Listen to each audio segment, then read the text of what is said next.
welcome to the Cloud Gaming Report. I'm Zach, and in this episode, it's going to be a special edition focusing on Shadow news. I do apologize for the lack of episodes for the last couple weeks. I've had a very hectic work schedule, and then I went on a week-long camping trip, so I haven't had any time to dedicate to the podcast or the channel if you're watching on YouTube. So I do apologize for the lack of content, but I will be coming back. I do have several very cool videos planned in the near future, guys. So just stay tuned for those if you're on YouTube, or I will be resuming my normally scheduled Sunday episodes of the Cloud Gaming Report. So expect another episode in about 3 days. But today's episode is just going to catch up on some Shadow news, because in the last couple of weeks of time that I've missed, there have been some pretty major Shadow announcements. Actually, some of those announcements are much more recent. So some of this news might be a little bit older. You might have already heard about it. But if you aren't a hardcore follower of cloud gaming or Shadow in particular, then this should be a very good episode for you. Some of the news is a little bit dated, such as our first topic, which is the launch of the Shadow data center on the East Coast. This is very exciting news. I know a lot of people have been eagerly and patiently waiting for Shadow to expand across the US. Previously, they only had a data center on the West Coast and only officially supported a handful of states. They've expanded that with a data center on the East Coast, and I think it supports around 10 states clustered around the data center. They do plan on having full coverage of the continental US by the end of the year, I believe. I think October is the time frame that they're shooting for, but that could vary if they have any issues with getting the data center online or getting hardware or anything along those lines. So with all that being said, it's definitely very exciting news to see Shadow continue to expand across the US, because they are a very solid provider. For $35 a month, you're able to get unlimited hours. So if you are a more hardcore gamer or a more intensive user, you will be able to not worry about how many credits you have left, or if you're using Paperspace like I have in the past, or I still can technically use Paperspace. I just haven't had any time to really do cloud gaming at all here recently. So with that being said, you don't have to worry about how many hours you've procured and getting a big bill at the end of the month, or how many credits you have left if you're on a service like Liquid Sky. Now, if you are a light casual user, then that's not as big of an issue, but Shadow is particularly useful if you are a heavy user or a hardcore gamer that's going to be gaming a lot, 2 hours every single night or 3 hours every single night. That's going to be very expensive on a service like Paperspace, for instance. So very excited to see Shadow continue to launch. If you have used Paperspace, their East Coast data center, if you're on the East Coast, you should be able to expect performance very similar if you've been using their P5000 hardware tier, and if you've been using the P4000 to save a little bit of money because you're a more hardcore user and you simply didn't have a good option on the East Coast, then you actually will get a performance bump. They are actually working on a CPU upgrade. There hasn't been a lot of news about this recently. Once that releases, the servers should actually be better than the P5000 on Paperspace, at least for some games that are CPU bound. Some games aren't as well optimized to utilize multiple cores, and having a high clock frequency is generally better. That's why some Intel CPUs perform better than AMD in certain games. Some games are well optimized for AMD though, so keep all that in mind. But seeing as we're going to get a better CPU sometime down the road here in the US, I do know that in France, the France data center, they already have the CPU upgrade. I don't know if they're waiting on more hardware, or the fact that we use a different GPU here in the US. We use the P5000 GPU versus the actual 1080 over in France. The reason for that is because NVIDIA has rules, and the 1080 can't be used in a data center, so they have to comply with that here in the US. So they had to go with the P5000, which is the workstation equivalent of the 1080.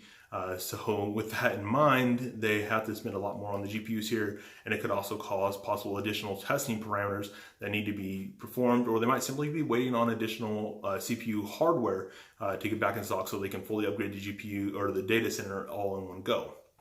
So with all that being said, it's very exciting to see Shadow continue to launch, and I know people on the East Coast are very excited to get their hands on this awesome service.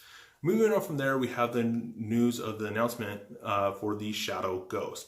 This is the replacement for the Shadow Box, and if you just purchased a Shadow Box in the US because it just became available, they are working on a trade-in process where you can trade in your old Shadow Box for the new Shadow Ghost. They haven't really seen any details on that, but that might be a possibility. But this is expected to be the same price as the Shadow Box. So I think that was 135 or 140 US dollars. And with this box, you'll be able to output 4K at 60 FPS or 1080p at 144 FPS. So if you have a high refresh rate monitor, 144 Hertz monitor, you're going to be able to fully take advantage of that with this fairly cheap box that is going to be low power. So if you're gaming on an old gaming rig, maybe it has like a 800 series GPU, so the GPU isn't keeping up with modern games, but it's still a high power card back in the day, so it's still going to draw a lot of power. You might have a system that's drawing 400 watts. This little bitty box is going to be able to draw less watts, which should save you a little bit on your electrical bill and possibly offset your cost of the Shadow subscription, at least slightly. So exciting news, and if you don't have a gaming rig at all, or you simply want another rig, this would be a good option for you too. I'm actually planning on picking one of these up when it becomes available. It will be available in Q4 of 2018 is the plan, and hopefully it'll be available right off the bat here in the US. The Shadow box took a while to get here after Shadow launched in the US because they had to get FCC certification. So hopefully they're working on that concurrently with releasing in France, so everybody gets it at the same time, and we don't have to wait for a while to get it here in the US. But it does seem like a pretty cool box. It has a unique shape. So if you're a mobile gamer or a on-the-go gamer that spends a lot of time in hotels doing business travel or things along those lines, this might be a good option for you. It might be a little awkward to pack, but you can throw it in your carry-on bag that you throw your clothes in, and the clothes will just form around it, so it won't be too big of an issue, but it does have a unique shape. It's about a NUC in terms of footprint, so it's a fairly small device. It might be slightly bigger than a NUC. I don't know if they're using like Intel NUC hardware inside of it, or if they're using a custom board from like someone like Asus. I don't know exactly what the hardware entails, but I do know that it's going to be able to support those previously mentioned refresh rate and resolutions.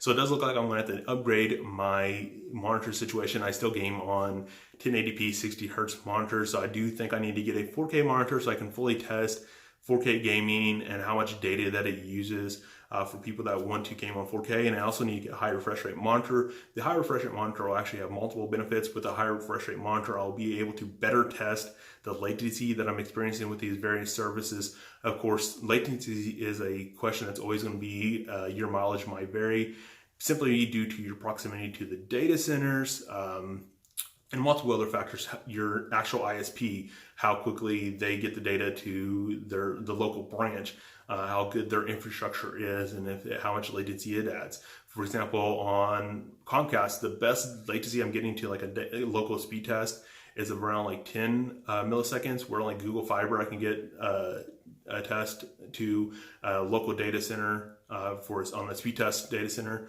like less than 1 millisecond. So, Google Fiber has a very solid back end. It's all built on a fiber network, where Comcast is built on your cable network, which I believe is mostly copper. I don't know if they utilize fiber on the back end anywhere.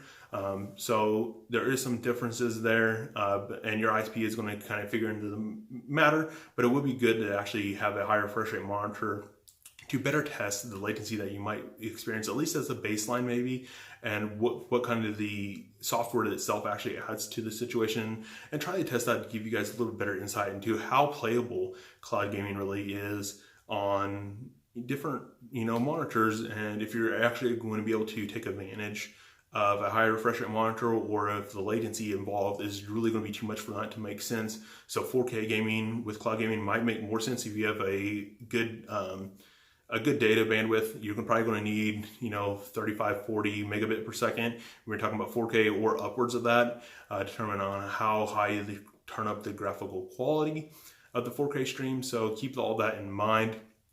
It will consume a lot more data than a 1080p stream. So there are a lot of factors to consider. So if you have a fast internet connection, at least in the downstream matter, then 4K gaming on cloud gaming could be a good source for you. Or if you have very good latency, then high refresh rate monitor might be a good fit for you. All that needs to be tested, so I definitely think I need to upgrade my monitors. So I do expect some videos, if you're watching on YouTube, about that in the future sometime. I just need to upgrade some of my hardware on my end so I can better test that stuff for you guys. So the final announcement that I want to talk about is the storage upgrades are now available. This is roughly going to cost $4 here in the US. I think it's $3, 3 British pounds if you're in the UK. So with this, you're going to be upgraded to 1 terabyte. This is up from the 256 gigabyte base plan. I don't know if they're going to offer larger quantities than 1 terabyte, but this is very exciting news, because with 256 gigabyte, you're somewhat limited on how many games you can install, but also in terms of other software. So one thing I've been wanting to look at is actually doing my video editing on cloud gaming platforms, but storage limitations have always been an issue for me because I have large video files I need to upload through OneDrive and put those on the cloud gaming server so I could actually edit my videos, but I might have 100 gigabytes of just video files that I need to go through and edit to produce my videos. Even though I'm not recording on a super high resolution monitor, those video files do kind of stack up and take up a lot of space. So having advanced space will actually open up more doors to fully utilizing cloud gaming hardware for other use cases such as 3D CAD or video editing. So I'm going to be actually testing that in the future too. But if you just want to have a ton of games installed at the same time, this is good news for you too, especially as games continue to grow in size because they don't compress the textures as much or things along those lines. I know that has been a growing issue where games continue to include higher resolution textures because people are getting 4K monitors, so they need higher resolution textures to fully take advantage of displaying a beautiful image on a 4K monitor.